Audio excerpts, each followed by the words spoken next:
Everyone. देखिए आप सभी के लिए मोस्ट इंपॉर्टेंट धारा लेके आए जो मोस्टली एग्जाम में पूछी जाती है, एसएससी हो, रेलवे और बैंक का एग्जाम हो, ठीक है। एलएलबी के लिए तो मोस्टली इंपॉर्टेंट है। देख लीजिए धारा 13 किस लिए होती है। धारा 13 होती है जुआ खेलना या सट्टा लगाने के लिए, ठीक है। धारा 13 किस लिए यूज होती है, जुआ खेलना या सट्टा लगाने के लिए। धारा 120 यूज करते हैं किसके लिए, अपराधी षड्यंत्र करने पर। अगर दो या दो से अधिक लोग किसी भी चीज के लिए प्लानिंग कर रहे हैं तो उसके लिए आप धारा कौन सी लगती है, धारा 120, ठीक। फिर देख लेते हैं कि धारा हमारी है पशुपूर्ता अधिनियम, धारा 428 429। ये मोस्ट इंपॉर्टेंट है, इसलिए हमने सोचा था कि बाद में बताएंगे, लेकिन देख लेते हैं अभी।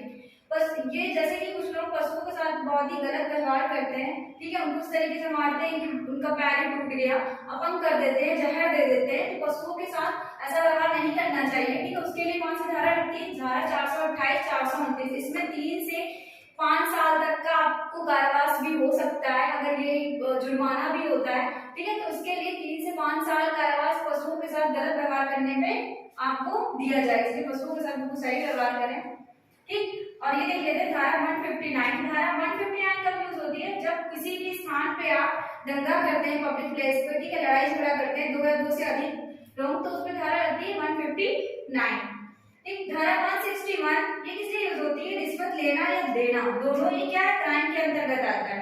धारा 279 ये किस लिए होती है, सड़क पर अगर आप बाइक सही से नहीं चला रहे हैं, कार कोई भी, ठीक है, सड़क पर उतावलेपन से कोई भी वाहन चलाना, इसके लिए आप कौन सी धारा लगती है, 279 के अंतर्गत आती है। इसलिए वाहन एकदम सही से चलाएं, ठीक है। एक बार रिवाइज कर लेते हैं सारी धाराएं। पशुओं के साथ गलत व्यवहार करने पे कौन सी धारा लगती है, 428 429।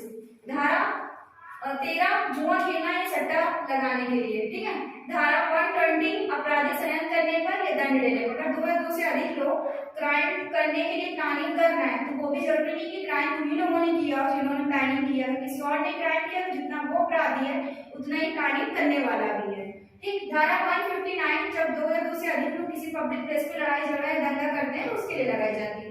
धारा 179 रिश्वत लेना या देना दोनों क्राइम के अंतर्गत आता है। धारा 279 सड़क को उतावलेपन से वाहन चलाने के लिए कौन सी धारा यूज होती है, तो धारा 279, ठीक है। कुछ आईपीसी की धारा होती है जो साइबर अपराध, क्या आजकल साइबर क्राइम बहुत बढ़ते जा रहे हैं, ठीक है। साइबर क्राइम कैसे होते हैं, जैसे कि कंप्यूटर के थ्रू बैंक एटीएम वगैरह से पैसे चोरी करना, ये सब साइबर क्राइम के अंतर्गत आते हैं, ठीक है।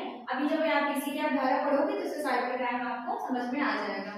देखिए आईपीसी की धारा 292 क्या होता है, कुछ भी अश्लील सामग्री की अगर आप बिक्री कर रहे हैं, ठीक है, कोई मैगजीन वगैरह या कुछ भी हो सकता है, ठीक है, तो वो किस क्राइम के अंतर्गत आ रहा है, धारा 292 के अंतर्गत। आईपीसी की धारा 354 का सी, ये किस लिए है, महिलाओं के लिए गलत तरीके से आपने तस्वीर खींची है, ठीक है, फिर उसके लिए कौन सी धारा लगेगी, 354 का सी, ठीक है। ये किस लिए बनाई गई, जैसे जो साइबर क्राइम हो रहा है फोन के थ्रू, कंप्यूटर के थ्रू, ठीक है, फेसबुक के थ्रू, व्हाट्सएप के थ्रू, इन सबको रोकने के लिए आईपीसी की कुछ धाराएं जो इन अपराधों को क्या रोकने का काम करती हैं, ठीक है। फिर आईपीसी की धारा 354 का डी, ये सी के अंतर्गत आती है जहां पे महिलाओं की तस्वीर खींचने के लिए, और 354 के डी के अगर किसी भी महिला को अज्ञात नंबर से अगर कोई भी ऐसा संदेश भेजा है, ईमेल भेजा है, या रॉन्ग नंबर से कॉल की है, ठीक है, और तो फिर धारा कौन सी लगेगी, धारा 54 के डी के अंतर्गत आएगी। आईपीसी की धारा 379 क्या होती है, किसी का मोबाइल फोन से आप डेटा चोरी या कंप्यूटर हार्डवेयर चोरी किया जाता है तो वो भी एक क्राइम है, ठीक है।